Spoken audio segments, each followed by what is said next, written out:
Namaste people, welcome to our channel. Today's our topic is generation of PAM. అంటే generation of PAM అంటే ఏంటిది అంటే pulse యొక్క amplitude అనేది varies with respect to the message signal. So this is called PAM and దీని techniques single polarity and double polarity and అవి ఎట్లా form అవుతుంది అంటే ఎట్లా జనరేట్ అవుతుంది అనేది నేను అన్ని ప్రీవియస్ వీడియోలో చెప్పిన కదా. సో ఇవాళ ఈ పిఏఎం సిగ్నల్ అనేది ఎట్లా జనరేట్ అవుతుంది అండ్ విచ్ కాంపోనెంట్స్ అవి యూజ్ చేసుకుంటాయి దాని గురించి today we discuss about that. And this block diagram consist of low pass filter, multiplier, pulse shaping network. And ఈ లో పాస్ ఫిల్టర్ ఏం చేస్తుంది అంటే it removes the frequencies which are higher than the cut off frequency. And అంటే lower frequency సిగ్నల్స్ని మాత్రమే ఇది allow చేస్తుంది. And remaining అంటే higher than cut off frequency ఉంటే, హయ్యర్ దెన్ ఎఫ్ఎం ఉంటే మాత్రం అది ఏం చేస్తుంది, బ్లాక్ చేస్తుంది. తర్వాత మనకి ఈ ఎల్పిఎఫ్ ఒక అవుట్పుట్ అనేది we're directly connecting to the multiplier which gives the digital output. And here మనం ఇక్కడ క్యారియర్ సిగ్నల్ అనేది మనం అప్లై చేస్తున్నాం. ఈ క్యారియర్ సిగ్నల్ అనేది మల్టీప్లేయర్కి ఇచ్చినప్పుడు బోత్ ఈ LPF output and carrier signal output అనేది యాడ్ చేస్తుంది, అంటే మల్టిప్లై చేస్తుంది. And this gives the digital output and this digital output is directly connected to the pulse shaping network which shapes the digital output. And this is the PAM modulated signal. And here and these are the waveforms for the PAM signal. And first we consider the message signal M of t.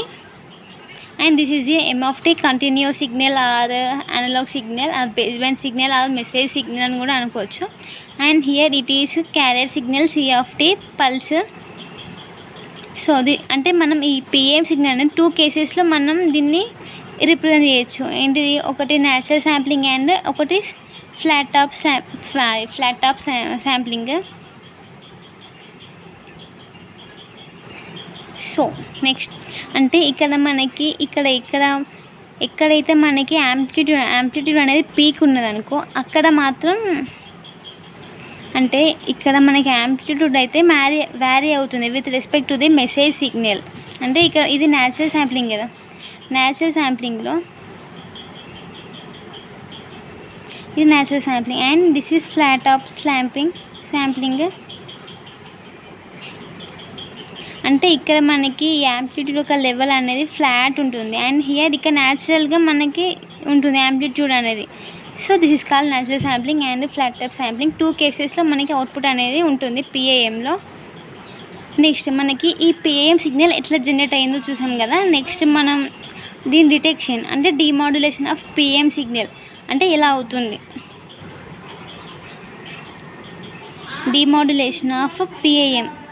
This demodulation PAM consists of only single block diagram, that is low pass filter. ఈ low pass filter ఏం చేస్తుందంటే first of all LPF ఇక్కడ మనం ఏం చేస్తాం, PAM signal అనేది మనం apply చేస్తాం. మనకి అవుట్పుట్ ఏమొస్తుంది, పిఏఎం డిమాడ్యులేటెడ్ సిగ్నల్ అవుట్పుట్ వస్తుంది. అంటే ఇక్కడ ఈ LPF removes the frequencies which are higher than the cutoff frequencies and remaining frequencies they rejected. ఏం లేదు, ఎక్కడైతే హయ్యర్ ఉంటుందో అది బ్లాక్ చేస్తుంది and less than cut off frequency ఉంటే మాత్రం అది అలో చేస్తుంది, ఎందుకంటే ఇది లో పాస్ ఫిల్టర్. సో మనకి ఇక్కడ మనం ఎప్పుడైతే మన ఒరిజినల్ సిగ్నల్ అనేది మనం ఇక్కడ గెయిన్ చేయొచ్చు. మనం ఇక్కడ పిఐఎం అవుట్పుట్ అనేది మనం ఇక్కడ అప్లై చేస్తున్నాం కదా. So this is the demodulation of PAM signal and these are the waveforms for detection of PAM signal. This is the demodulation signal and here it is PAM signal. Directly మనం PAM signal అనేది లో pass ఫిల్టర్కి apply చేసినప్పుడు this low pass filter uses high frequency components and produce the original signal.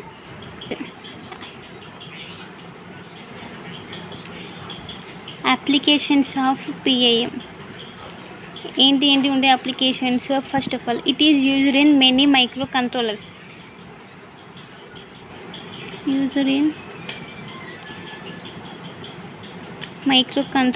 For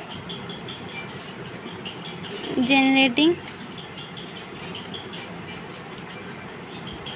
control signals. And second one LED లైటింగ్లో use చేస్తాం మనం.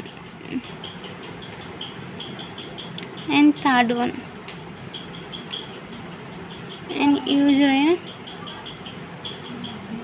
internet communication. And thank you for watching this video guys, and video కనుక నచ్చితే like చేయండి, share చేయండి, subscribe చేయండి.